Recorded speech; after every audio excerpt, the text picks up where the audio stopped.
Last week I asked you to ask me questions on my community tab, and today I'm going to answer them while making moss poles.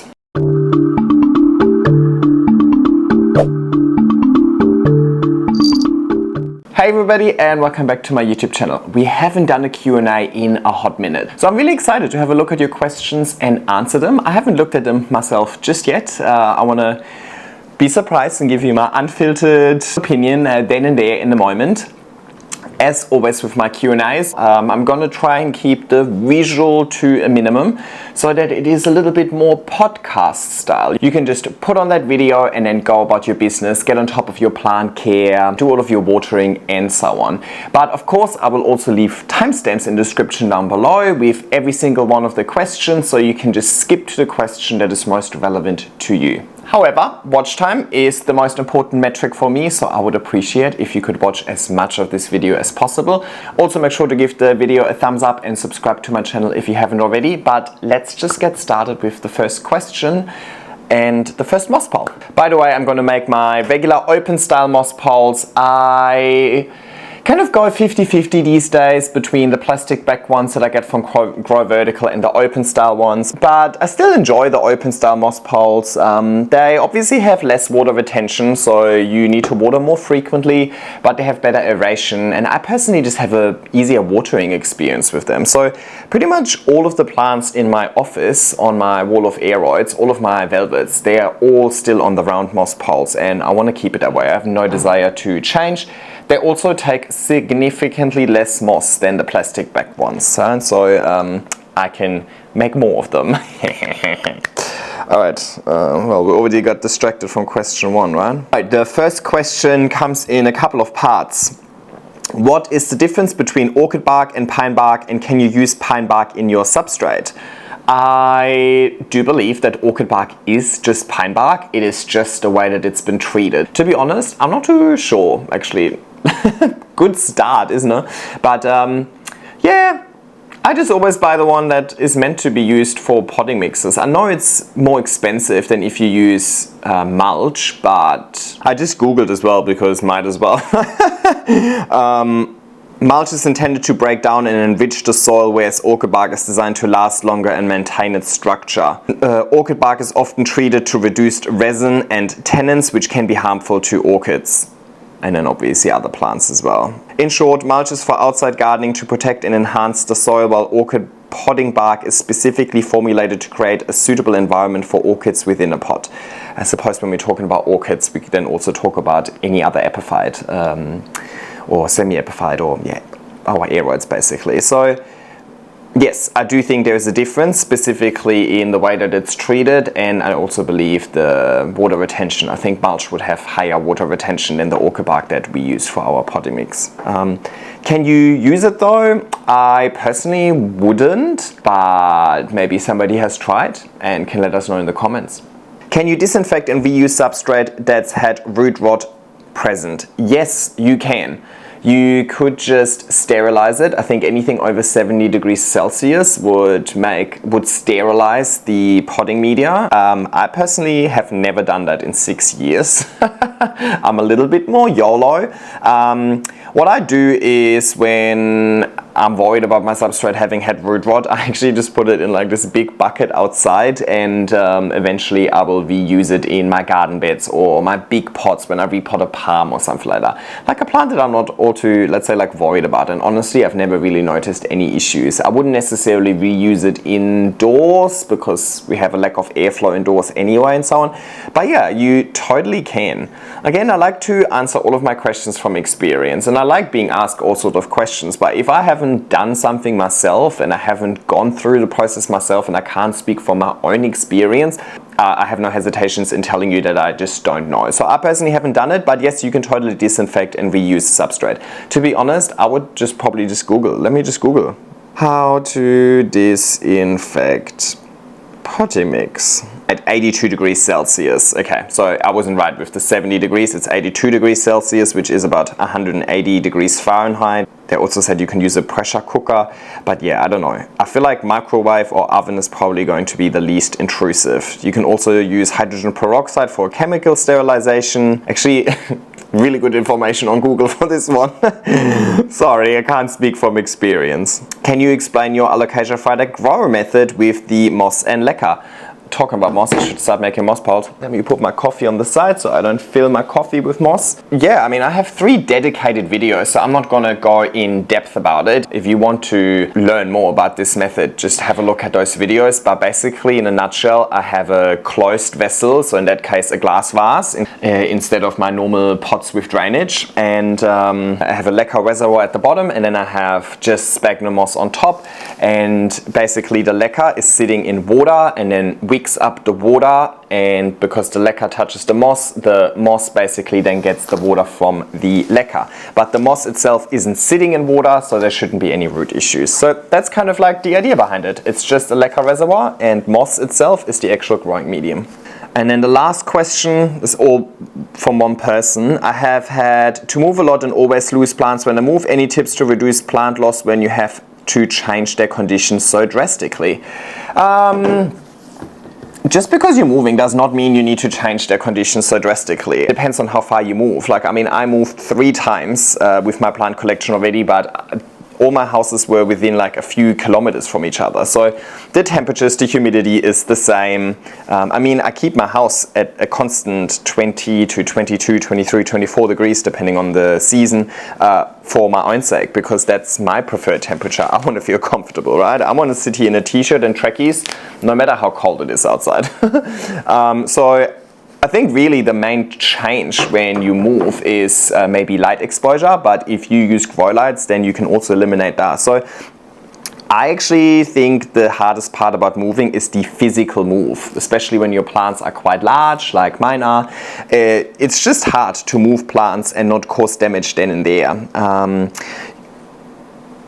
So what I usually do is I like to dehydrate my plants a little bit, because then if I bump into something, the leaf isn't just going to snap straight away. And I think that was the biggest challenge that I've had. I let some of my plants dehydrate a little too much leading up to the move. Also, what I started doing after my move is I started providing my GT, that's Growth Technology Australia CCS, which has a lot of E vitamins, and apparently the E vitamins in that nutrient helps the plant cope with stress and so on. So to be honest, I think moving house is less stressful for the plant than if a plant moves from the inside outside or from the outside inside. That would be a much bigger change in conditions than just a change in the house in itself. So there isn't really anything specific that I do to prepare the plants for that. I just want my plants to grow in optimal conditions, either house, right? So there shouldn't be all too much change. Very broad question. I suppose it depends. Are you moving from California to Alaska, for example, or something like that? Yeah, I think maybe my number 1 tip over here would be focus on the conditions post-move, right? The better conditions you can give your plants, the more likely they'll recover from the stress. If you give them inconsistent temperatures, low humidity, lack of light, and so on, then on top of the change, you're introducing more stress just from shitty conditions. Maybe also avoid chopping and repotting and so on a couple of weeks before and a couple of weeks after, or maybe even a couple of months before and a couple of months after. Hey, first of all, I love your smile and your realness with plants. Thank you. My questions are plant humidifiers necessary? No, I don't use any humidifiers. Are they the same as normal essential oil room diffusers? No, a diffuser is really just there to spread a bit of smell, whereas the humidifier would have a much higher water output with a much larger water reservoir as well to actually attempt to bump up the humidity in the room. I have a caladium and its tips are always dried out and crispy, but literally everything else is so happy about the plant. I'm convinced it must be a humidity thing, but don't really know where to start. I don't have much experience with caladiums, but I've just grown mine outdoors, and yes, it rains quite a lot, so the humidity is always quite high, but I think if you have maybe crispy edges, it could just be an inconsistent watering thing. I do think caladiums are quite thirsty, so I wouldn't let them dry out. To be honest, because I don't have a humidity issue, because Sydney is naturally quite humid, or at least the part of Sydney that I live in is quite humid because I live quite close to the ocean. So I don't have a humidity issue, so I don't really know. what a lack of humidity would do to your plants and what that looks like. So I'm definitely the wrong person to ask. I'm really nailing these questions today, am I not? But maybe coming back to your original question, at the end of the day, no, a humidifier in itself is not necessary, but I suppose it depends on your humidity and the plants that you're trying to grow.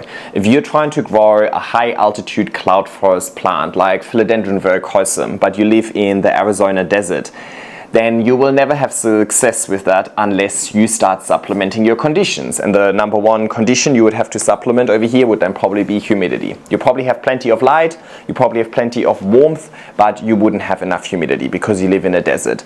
If you live in Brisbane, which is really humid, and you're trying to grow a cacti, then you would probably need a dehumidifier because it would be too humid for these cacti, right? So at the end of the day, I can't tell you whether or not you need a humidifier because I don't know what your natural humidity is in the first place. And at the end of the day, just try and understand the plant and the plant's natural environment and then try and replicate that. And if you can't replicate it naturally, then you might have to supplement, and then humidifier is just a tool to supplement humidity in the way that grow lights are the tool to supplement light and heaters are the tool to supplement heat.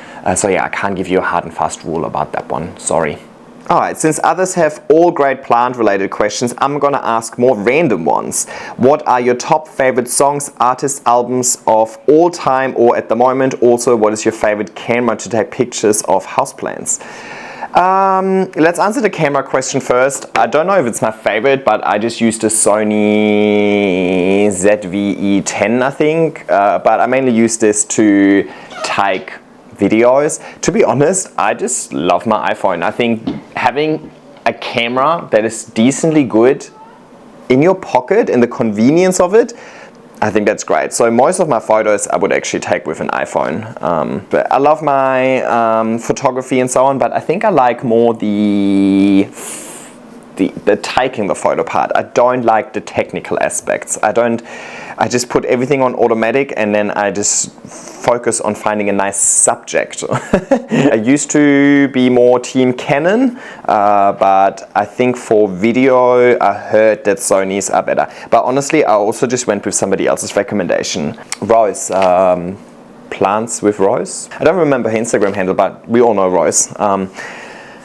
She used that camera and I just enjoyed how her content looks and the quality of it, and then I just like, you know what, if she's already using it, proof is in the pudding, right? Might as well just use that. I don't need to reinvent the wheel. Now when it comes to favorite artists, I think my favorite artist of all time is Rihanna. I'm a little sucker for my pop queens for sure. I don't know, it's just she has all of her albums, all of her songs have a lot of sentimental value for me. And at the moment, I am definitely just obsessed with Lady Gaga's newest album. I also bought concert tickets. I'm gonna get to see her twice. I'm gonna go see her in Sydney and I'm gonna fly up to Brisbane to see her over there as well, because why not? I actually tried to get tickets for a third show as well, but yeah, YOLO. Priorities. I'm not a big concert goer because I don't enjoy crowds that much. But usually once a year I like to go and see an artist. But yes, my musical taste is very like little pop girly. But I love it. I love a good song that I can sing along to. I like happy music for sure. I do not do sad music. I can't do like the Billie Eilishes of the world. I don't get the point of listening to music that makes me want to sit on the couch and cry. Like I want music to lift me up, give me energy. I mainly listen to music on my run, so when I go to the gym and then I want to be like pumped up and excited and feeling myself, not feeling low. I like this random question. Hey Jan, big fan of your videos, your personality, and of course your little tiger. Thank you. Where's the tiger? I don't know, can we see him? He's just lying in his basket over there. Since I'm from Germany, I wanted to ask if you sometimes have Heimweh, or if you would consider Sydney to be your Heimat. All in all, what are some things you maybe miss about Germany, and what are the things you are glad to leave behind, besides the weather, of course? Keep doing what makes you happy. Greetings from Baden-Württemberg. Good one. So, I mean, surely by now people know, I was born and raised in Germany. I moved here when I was 19. In German we actually have two words for home. Heimat to me is like my hometown. That can't change, right? That is the town that I was born in for me. That's my definition in my head. So my Heimat will always be Deutschland and Saarbrücken, right? Like, I mean, that's where I was born, that's where I grew up. This will always be Heimat for me. But my home, like mein Zuhause, is Sydney. That's where I've lived over the last 12, 13 years. That's where I studied. That's where I have had multiple careers, let's say. That's where I live, and that's where I like to live, and that's where I feel most comfortable. So yeah, I think Germany is Heimat and Sydney is Zuhause. What do I miss about Germany? Pretzels, good pretzels, just bakeries, like good bakeries, definitely miss that. Germany also has lots and lots of vegan stuff. Like my mom always sends me vegan, I'm such a sweet tooth, she loves sending me vegan candy and I love her sending vegan candy. So Germany seems to be much better when it comes to vegan candy, for example. Germany is actually less strict than Australia. We have way more rules in Australia than we have in Germany. I know Germany is known for being like bureaucratic and so many rules and so on, but people in Germany really, really value their freedom and individuality. Whereas I think in Australia, just money talks, right? I don't know about you. Only the people with money have freedom and opinions and get to say something. Everybody else just needs to follow the rules. And we have so many rules. Like, we're known for having so many signs of what you're allowed to do, what you're not allowed to do, fines. Like, it's crazy when people from Germany come and visit and I'm like, oh, we're not allowed to do this here, oh, we can't do this here, we can't do that here, no, we're not allowed to do this, oh, don't do this, don't do that. And they're like, why? Like, why? And I was asked why, and she's like, don't ask, just, I'm telling you, do you want to get a $500 fine or not? Just don't do that. So sometimes I miss that part about Germany where people just feel like, okay, people in Germany don't like being told what to do, and I'm very much like that. Whereas in Australia, you're always told what to do. Like, sometimes I just feel like we're all in kindergarten and you can't be trusted, and like every little aspect of your life is like indicated by a sign.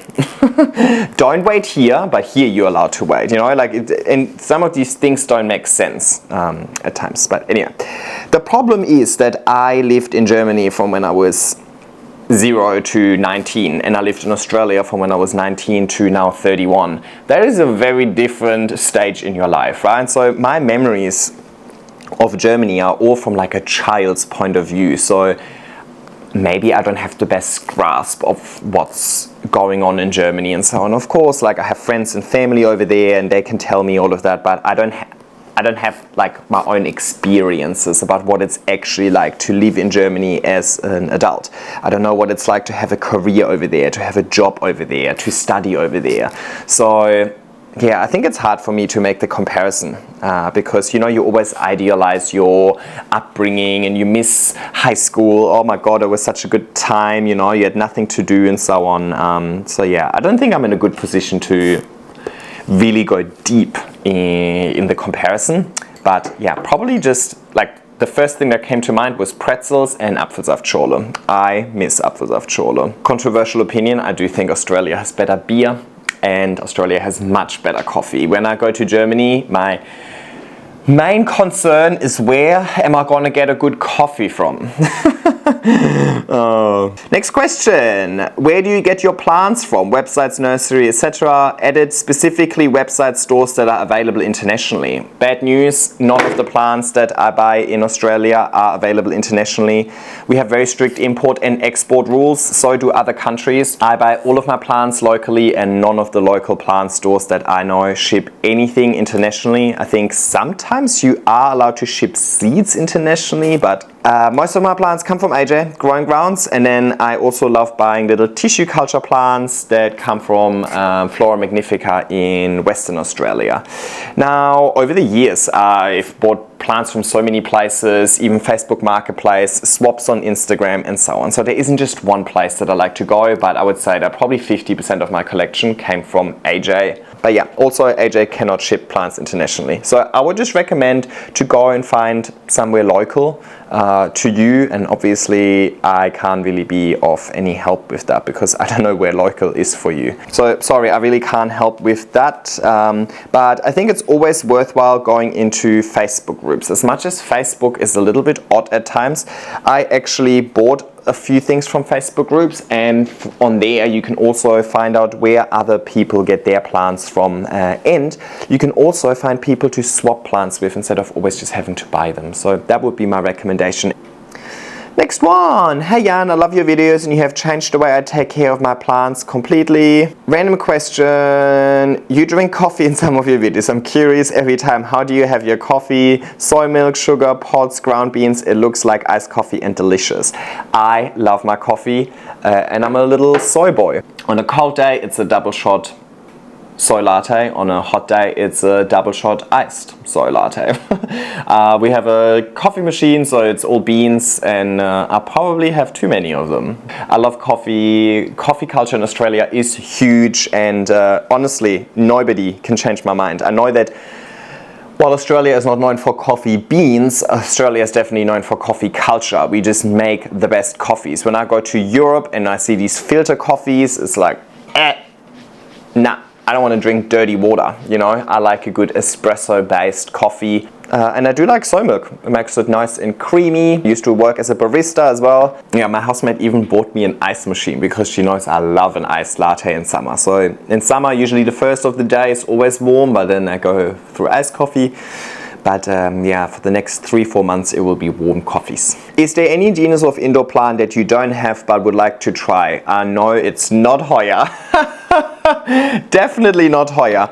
Not necessarily. Like, to be honest, I mean, the genus and so on, this is also just something that we as humans came up with. If there's a plant that I like, I'll get it, irrespective of the name that it has. I just don't like Hoyas. I just don't think they look good. So short answer to your question is really no, but I suppose there's a genus of plants that I gave up on that I'm now being really interested in again, which is alocasias. I do want to try my alocasias again now that I have this leca moss method that I've been trialing out a little bit. I do feel like it might yield better results, but it's also probably not the time to get into it going into winter. So that's probably something I'm going to try out in spring. And I want to get into caladiums next year as well, but not indoors. I would like to grow a few caladiums in my garden. I have one already, so I have one of them technically. But yeah, maybe caladiums and alocasias would be the best answer. Why you don't grow any Aglaonemas? Or Aglaonema, so however you want to pronounce it. I grow one, the Pictum tricolor. Honestly, to me, Aglaonemas, there can be some nice ones, but they're always giving me office vibe. Like, you know, it's because they're so shade tolerant. I feel like they're in all of the office buildings. And yeah, it's just not really my type of plant. You know, I like to grow velvets. I like to grow plants on moss poles. Aglaonemas don't climb. So they're nice, but to me they're always kind of like a filler plant, right? Like you put them in the office because they fill the space and they're low maintenance. But happy to be convinced otherwise. If you have a few species recommendations in the comment section down below that are like a standout, you know, but yeah, I don't know. Just not tickling my fancy. Can a chunky mix be too chunky for some plants? Yeah, totally. I mean, with a mix, you're aiming for a balance of water and nutrient retention, as well as aeration and drainage. And yes, you can get the balance off. It might not have enough water and nutrient retention, and it's so chunky that water just runs through and it doesn't retain any water. Well, ultimately the plant needs water. So I suppose if it's really chunky, you would just have to water really, really frequently. I mean, think about it. There's people growing in leca. Leca is very chunky and it works, but it works because it's constantly sitting in water. I think at the end of the day, it really depends on the maturity of your plant as well and the roots that the plant has. The finer the roots, the less chunky I would make my substrate. So if you have a really thick monstera, for example, yeah, I don't think you can go too chunky for a really large mature monstera, but you can certainly go too chunky for a juvenile little Maranta, for example. You know what I mean? Bottom line, you got to consider two things. Does it work for you and does it work for the plant, right? Because it might be too chunky for you, making your life harder because you need to water so frequently, but it might work perfectly fine for the plant or the other way around. But that's why I like to use see-through pots, so I can spy on the roots and see whether or not that works for the plant. Amongst all your philodendron on moss poles, which 3 or more do you think would thrive just as well on a wooden stick? Love my philodendron by trying to reduce the amount of moss poles. One moment, please. You're already overheating. How is that possible? Oh, maybe because I've got the heater on. Okay, I'm back. I've got a fan on you. I can't believe you're overheating. Take everything back that I said about that Sony camera. It does overheat a lot. Maybe I should have gone for a recommendation from somebody in Australia and not the Netherlands, because I think we just got too much warm weather. Anyway, philodendron that could also thrive on a wooden stick instead of a moss pole. Oh, what a loaded question. Alright, look. At the end of the day, whether or not a plant thrives is always set by the conditions, not the support. Right? So every philodendron can thrive on a piece of wood if you give the plant conditions that work for it. I think the main downside of using a piece of wood instead of using a moss pole is that you don't have the insurance policy in case there's root rot, because you don't have a vertically stacked insurance policy, right? You only rely on all of the roots within the pole. The roots on the wood are just anchoring roots, not water roots. Also means that once you take it off the wood, some of these roots might actually rip. Secondly, the propagation benefits. Basically with the moss pole, each node has its own little root system and so on. So at the end of the day, you have propagation benefits if you ever want to cut it up and so on. Also, you have the ability to do chop and extends once it reaches the top of the moss pole and so on. So I think when choosing philodendron to put on wood instead of putting it on a moss pole, choose a plant that climbs very slowly, so you don't have to worry about it reaching the top anytime soon. You don't have to worry about having to chop it. So for example, not a philodendron verrucosum. Also choose a plant that has really thick roots, almost like a monstera kind of style. Because if they're really thick roots, you might still have a chance of taking some of these aerial roots and then putting them back into the pot, still contributing to the root system without them drying out before they reach the pot. And maybe choose a philodendron that is not so prone to root rot. The only ones that I could really think of right now is, for example, Sodiroy climbs with really short internodal spacing, so that one might be a good candidate for a piece of wood. Maybe a Mandula grows really, you can't see it, it's not in frame, but a Mandula grows really slowly, so it won't outgrow that piece of wood really quickly, so you have a bit of time until you need to induce that reset again. I don't know if I'm just super biased or not, but I personally have a much easier time looking after and watering my plants on moss poles compared to any of my other plants. I have a much harder time watering my plants that are not on moss poles because I can't do the bottle upside down technique. I love the moment when I can finally give my plant a moss pole, because then I have a much easier watering experience compared to before I put the plant on a moss pole. So I never understood when people say it's so much work, but I suppose I don't perceive it as work, I perceive it as enjoyment, and I'm pretty organized. I know Tim, for example, is also struggling in keeping moss poles moist and so on, so we've reduced the amount of poles that he has, we reduced the height of the plants that he has and so on to accommodate his needs a little bit more. So yeah, I don't want to make like specific recommendations, but maybe just consider the speed in which it grows, the internodal spacing in which it grows, aka how long do you have before the plant reaches the top of your support and you have to reset it,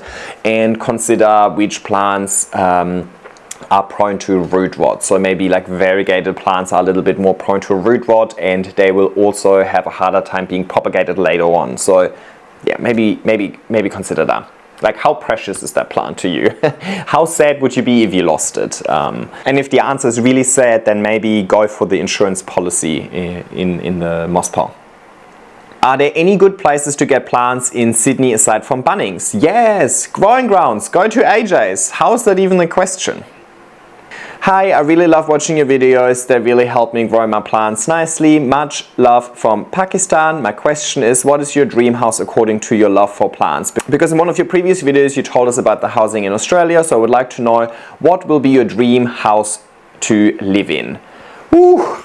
I could talk about that one all day, but I need to get a little bit more moss. I like to use the moss when it's moist, not when it's super dry. All right, dream house. Let's talk about realistic and then like dream, right? Because I mean, yeah, it's called dream because it doesn't need to be realistic, but I like to be realistic actually.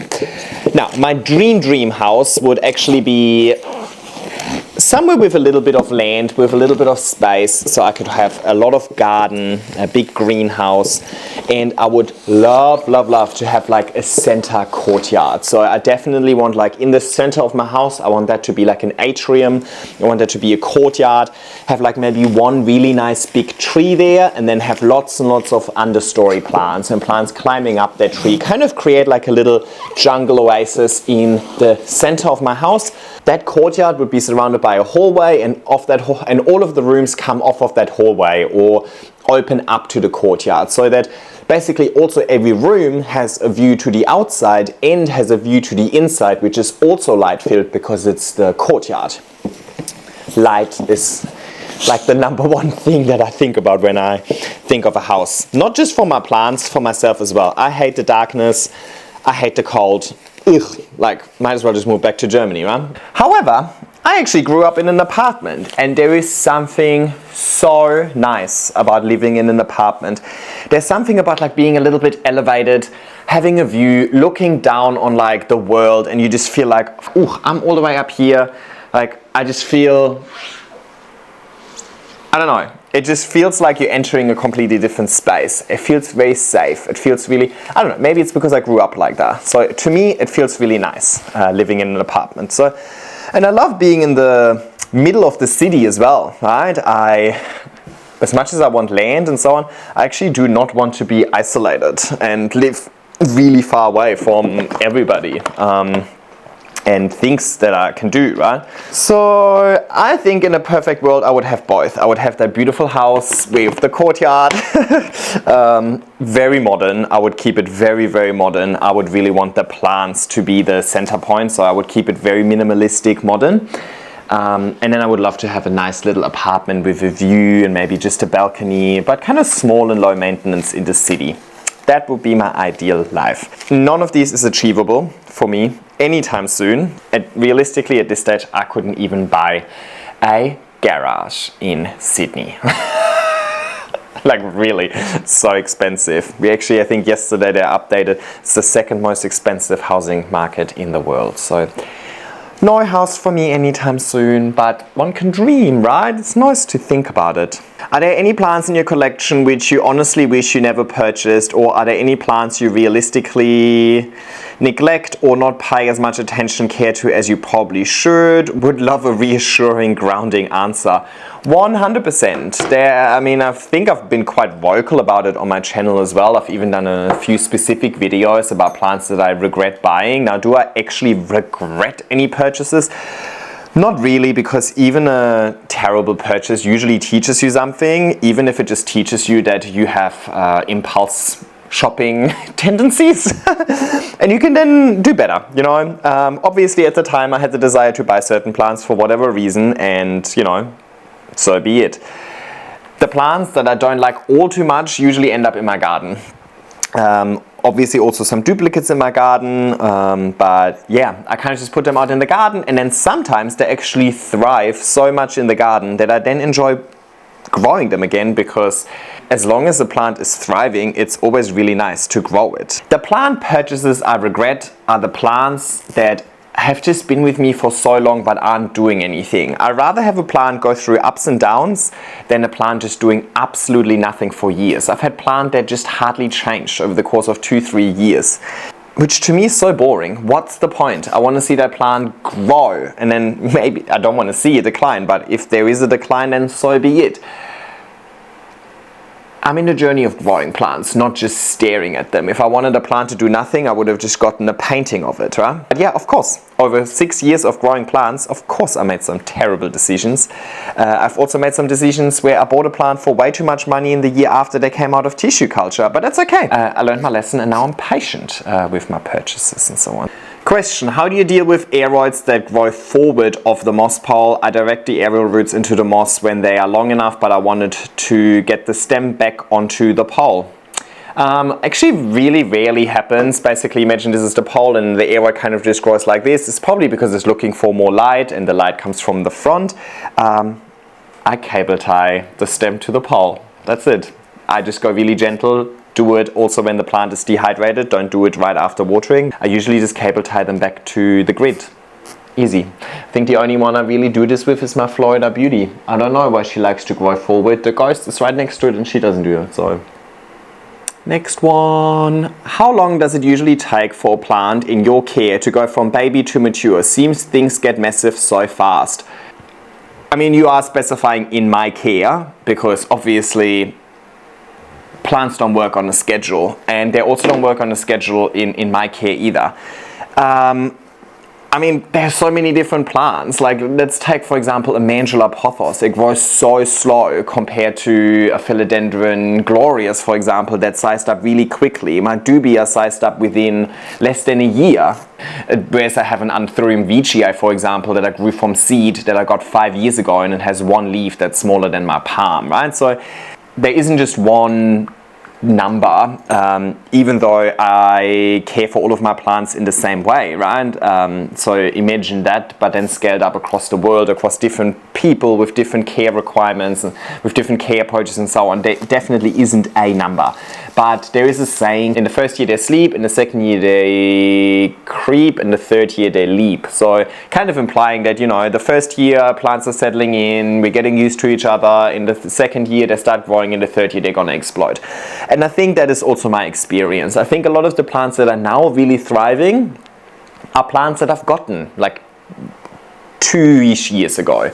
The plants that I've got 6 years ago, they were already thriving 3 years ago, and now it's really just about maintaining them, right? Like, some of my plants were already as big 3 years ago, and then over the last 3 years they really just, you know, kind of, I try to maintain them, but, you know, I go through a chop and then they decline a little bit, then they grow again, and they mature a little bit more, then they're chopped again, and so on. So now it's more maintenance stage, and it's kind of just like more ups and downs, ups and downs, ups and downs, whereas at the beginning of your journey it's more of an upwards trajectory. But yeah, I would say the fastest has been like 10 months, the slowest has been 3 years. So choose anything in between, really depends on the plant that we're talking about. But I don't like to just throw out numbers. Just make sure that you enjoy the journey throughout. Don't just wait like, oh, this plant needs 3 years until it looks nice. Enjoy the journey, enjoy every single leaf. And then hopefully, eventually it also works for you and it matures. But yeah.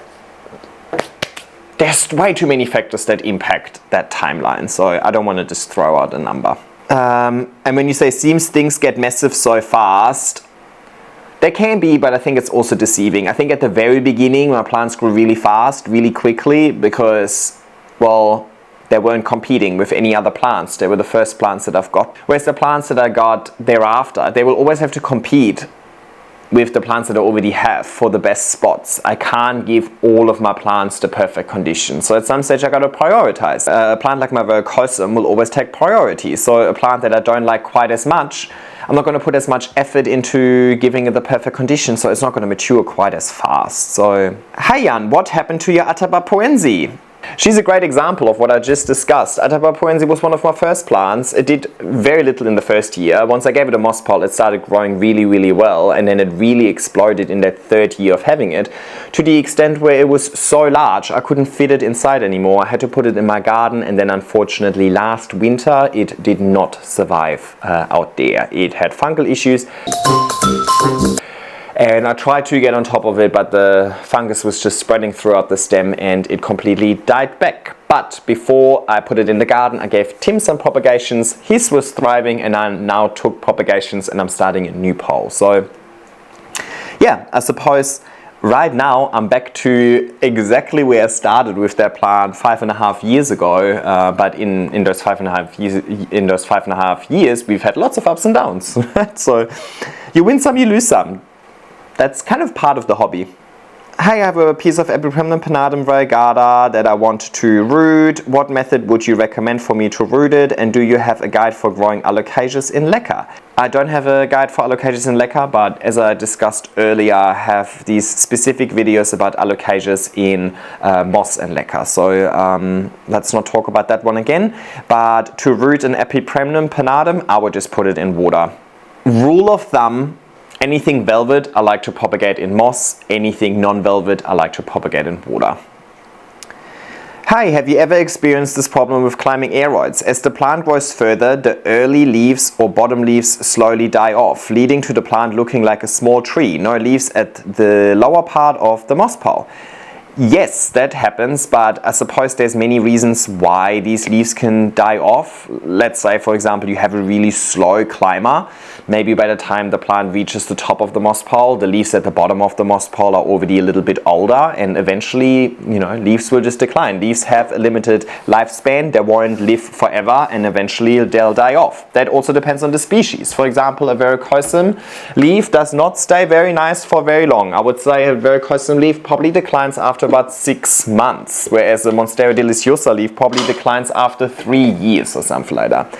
Now, bad conditions, root rot, overwatering, underwatering, over-fertilizing, all of these things can contribute to the demise of these leaves a little bit earlier on. So I would check on my root health, especially if you have a lot of bottom leaves going yellow really quickly. I would check on the root health, or maybe you just, for example, I had that with my variegated Adansonia recently. It just dropped 2-3 leaves in a row quite fast, but it was actually just the start of winter. By now these leaves are also over a year old, so they just said goodbye, and that's okay. That's why I love growing on moss poles, because if the bottom part of the moss pole is empty but the top is looking good, you just chop it, take the top part and replant it. You already have roots in the moss pole. So the moss pole isn't just an insurance policy, it has these propagation benefits. You basically air layered every single node of your plant, so you're ready to chop it and replant it whenever you want. If that's because it reached the top, or if it's because you don't enjoy the aesthetics of it, that is completely up to you, and you can choose. What plant do you wish you had access to that's currently not available in Australia? I wish that the Philodendron luxurians was just a little more affordable. And there's a Monstera, what was it? Tricolor Miracle or something like that I reacted to in a video. I actually think about that plant way too often. Yeah, probably those. All the plant purchases I did this year, actually all plants that are already killed in 2022, 2023, and I'll try again. I bought Marantus, a Cissus Discolor, another Maranta. I bought an Alocasia Stingray yesterday. Can you believe that? That was, I think, my first Alocasia I've ever had. So yeah, I don't know, I'm going back to the real classics, the ones that I picked up at the beginning of my plant journey where I didn't have any knowledge and I killed them. And now I want to see if I can try again and do better now that I've had a little bit more knowledge. So, you know, to me it's really not at all about seeking out the fanciest DNA. Look, if a plant looks good and it's fancy, then I don't mind.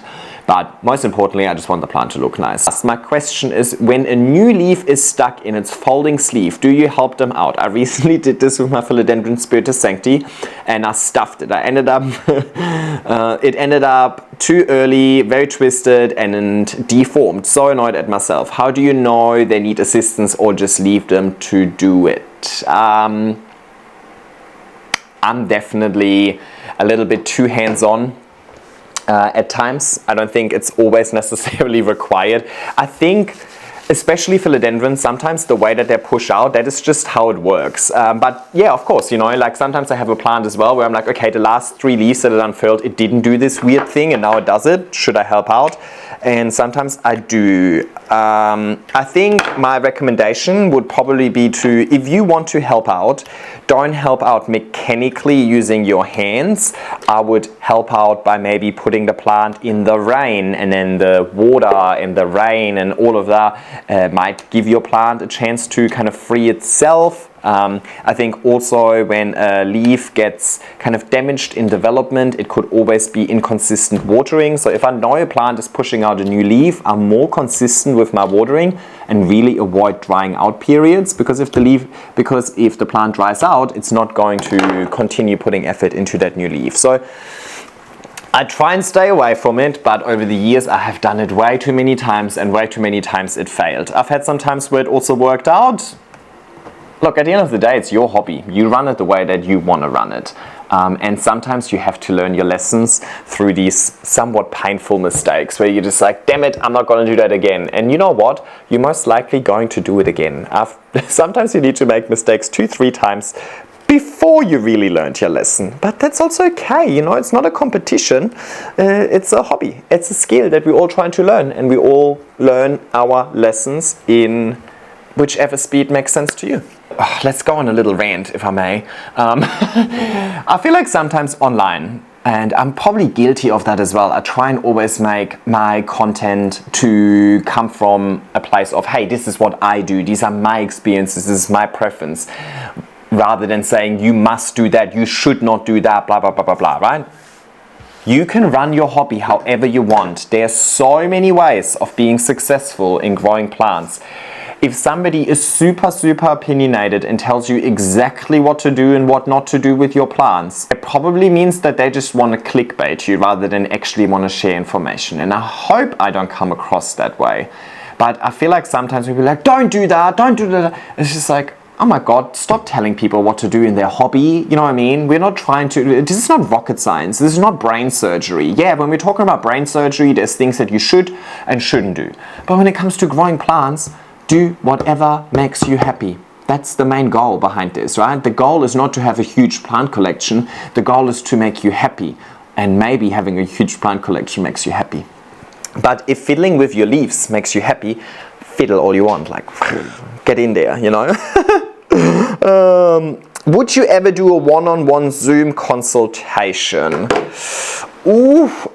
I don't really know, you know, I've been asked this a lot, and I've been told this a lot as well, because I sometimes complain a little bit too much about like not knowing how long I can do this for, because, you know, like it's such a niche market and I want my revenue come from YouTube, and my videos are just not performing well enough for that. So people are like, why don't you do consultations and bump up your revenue that way? But I feel really weird charging people for my consultation. If I consult you via a YouTube video, none of the people getting the consultation need to pay, yet you get the information, and instead the payment comes through advertisement from big corporations, which aren't humans, which don't go through cost of living crises.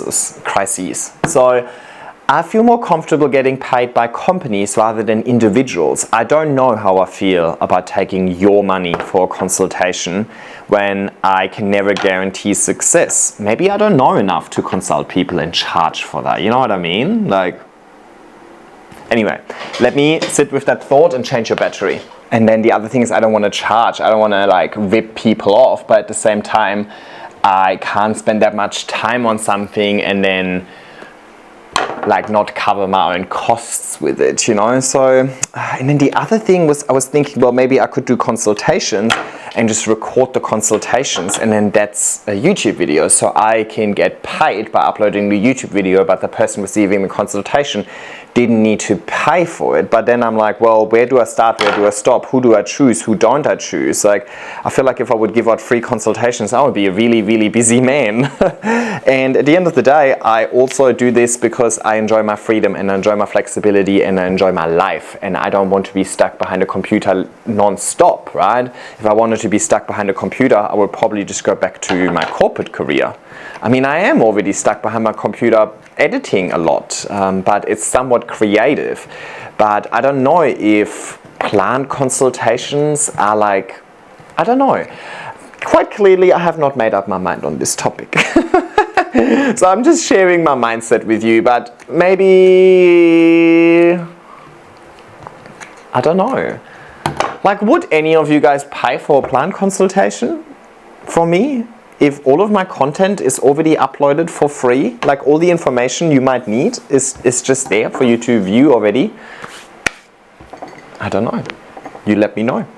Are you planning on getting any more anthuriums? I think there's only 2 anthuriums that I haven't really shown you in depth yet. There is my Philodendron. I think I said it right for the first time. There's a spotlight coming on that one. I'm not too sure when it's due, but maybe like September-ish. And there's a Delta Force with a spotlight coming in July. So I always, when I get a new plant, there's no point in me talking about a brand new plant that I literally just bored. Like, I don't know anything about it. I like to grow the plant for at least 12 months before I start talking about it. So there are 2 plants that you are kind of somewhat unaware of that I have. But apart from that, I don't think I'm in any rush to get any more anthuriums. To me, they all look so similar, and I think a lot of my anthuriums, I think I have plenty of anthuriums. I think I just really need to work on optimizing their growth a little bit again. I just recently did this anthurium marathon video, and I feel like I did better with my anthuriums 3 years ago than I do right now, even though I had less of them. So yeah, I think I really need to start growing the anthuriums a little bit better again, and being more diligent with them, and adding more of them is not going to help me be more diligent, right? It's just going to make me spread myself thinner. But I have also gone through another pollination journey with my puppy hybrid, and I think I might have some variegated seedlings.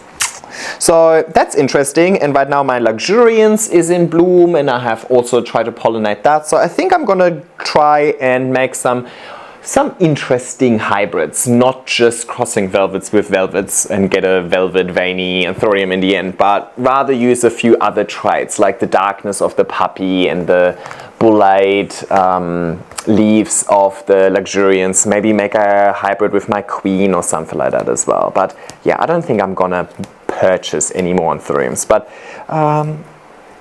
usually when I say this, I end up going to Ages and I find a plant there and I'm just like, oh my god, I need one of those. I can change my mind very quickly. What are some of your favorite plant YouTubers? What plant people do you like to watch? Oh, now I have to be fair, I don't really watch plant YouTube. I spend so much time editing my own videos. The last thing I want to do is watch more plant content afterwards. Like when I watch content on YouTube, I want to switch off. I have to say I watch way too much political content on YouTube, which spirals me sometimes. So I'm just like, I cannot believe people are so dumb. I need to stop that. I really want the content that I watch to be entertaining and a little bit like help me switch off. Obviously, sometimes I watch some informative videos as well. Recently, I've watched a lot of tutorials on how to use Photoshop correctly. I'm trying to teach myself Photoshop and get a little bit better. Maybe you've noticed the difference in my thumbnails, I don't know. But we have a little creators group on Instagram actually, where we can kind of ask each other questions, or like, hey, I've got this deal, has anybody worked with that brand before, and so on. We've got the bearded plant guy, we've got Royce, I think she was the one who created it. We've got, oh my god, I love Ben, the terrarium guy, Worcestershire, oh my god, I'm so bad. Worcestershire terrariums, I don't think I pronounced that correctly, but who can pronounce Worcestershire terrariums. Anyway, we all know him as Ben, right? I think he makes the best short form content. I love his videos. I think Plants by Crystal is one of the only Instagram accounts that actually does really well without being cringy and overly sexualized. She's just naturally funny, and when she kind of is a bit silly, it's natural. You know, she's not just putting it on because she wanted views. So I find her the most authentic. I love her, but I can only do short form. I can't watch more plant content long form. That's just too much for me. It's just, you know, I need a little bit of variety in my life as well. Yeah, back to that group chat though. Yeah, we have Fern, we have Sarah, the plant rescuer, we've got Kaylee Ellen in that as well. Actually, I used to watch so many Kaylee Ellen videos. Like she really got me into this hobby, and it's crazy to think I'm not in like a group chat with her. Yeah, I think they're all really lovely. They're all from all over the world, and it's really nice to, you know, see to be able to bounce things off of each other. I also am in another group chat with Sean from OnlyFans and Irene from Leafing Around. I love their style of YouTube, probably the most. Specifically Irene, I would love to just be able to travel around and see other people's gardens. Sean goes to a lot of expos, but I just feel like I would be so over the hype eventually with like this is the rarest plant and this is the rarest plant. I find the whole like, oh, this is a nice jungle that somebody has created. It's their passion and this is their garden. I find that so inspiring. So I really aspire to be like Irene. Hi, Irene. And next month I'm gonna meet both of them in Bangkok. So that's gonna be a little fangirly moment. But yeah, I tried being like Irene before and go to places and film there. But I think my audience is not really here for it. They are by far the worst performing videos and at times don't even, like I don't even make the money back that it cost to park wherever the hell we drove. So I suppose, you know, people want to watch me for sitting in my living room with my cat and put something on a moss pole, and look, that's also okay. Long-winded answer, but basically I think Irene is my favorite plant YouTuber. She also doesn't upload many videos, so when she does I can kind of watch it, you know. But overall I try and stay away from plant content because it's just a lot.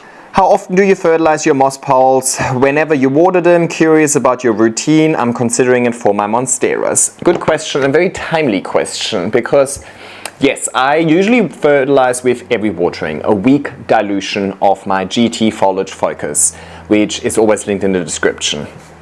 Now, I know that GT Foliage Focus is not available everywhere in the world, so I've actually started using a lot more worm castings because, you know, I mean, obviously I use a specific brand of worm castings that I work with, but I suppose worm castings in itself is something that you can get anywhere in the world, and or you could even produce it yourself, right? So I suppose I'm not making all of my recommendations based on this one brand then, but rather I can recommend a generic product, which is not a very business savvy thing for me to do, right?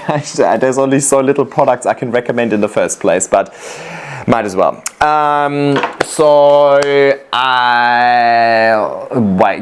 Jesus, going way off topic. Let's finish one sentence first. So yes, for the last 5 years, I've used my GT Foliage Focus with pretty much every watering. Now I used to also flush out my plants really frequently. Usually at the beginning, even every week, I would take them to the shower, flush them thoroughly first, and then provide the nutrients. But as I have more and more plants, I started doing that less and less often, but I didn't stop providing the weak dilution of GT with every watering. So there is such thing as over fertilizing as well, and I noticed, and I'm still not 1000% sure on it, but I'm pretty sure that there was a few plants that aborted growth, and I think they aborted it because there was too much nutrient provision causing issues to the pH. I started flushing out my plants more often, take them to the garden, really thoroughly flush them through, get rid of any mineral buildup, and that issue seems to have been gone. So I don't know if that's just a coincidence or if there's actually a correlation between those two, but it would make sense that yes, you can do too much. So I think providing a weak dilution of nutrients with every watering works. It worked really, really well for me, but you cannot forget about the flushing out cycle, right? Now, over the next few months, what I really want to try is just add worm castings to my substrate, add worm castings on top of my moss poles, and then kind of just water the worm castings through with every watering. I'm gonna try that. I'm trying that in the garden at the moment, and then if I feel like I have success there, I might move on to my plants indoors as well. So I think after 5 years of using that one product, it's still working really well for me, but I think I would like to explore something new just to see if I could have similar results with something different or not, and so on. Just switch it up a little bit at least. I just feel like I was getting a little bored about saying use GT Foliage Focus weekly. But I will still use GT Foliage Focus weekly, at least indoors for now, until I have gathered enough evidence to confirm that the worm castings are a good alternative. And you can also use both in combination, actually. So yeah. Anyway, at the end of the day, that is also just the way that is recommended on the bottle. I didn't make this up. Like, the bottle actually recommends a weak dilution on a weekly basis or with every watering, and then it recommends to flush out the substrate every 3 to 4 weeks, which I just haven't been doing often enough. So yeah, if you can't get your hands on that specific product, then I would just go with the recommendation on the bottle of whatever you manage to find.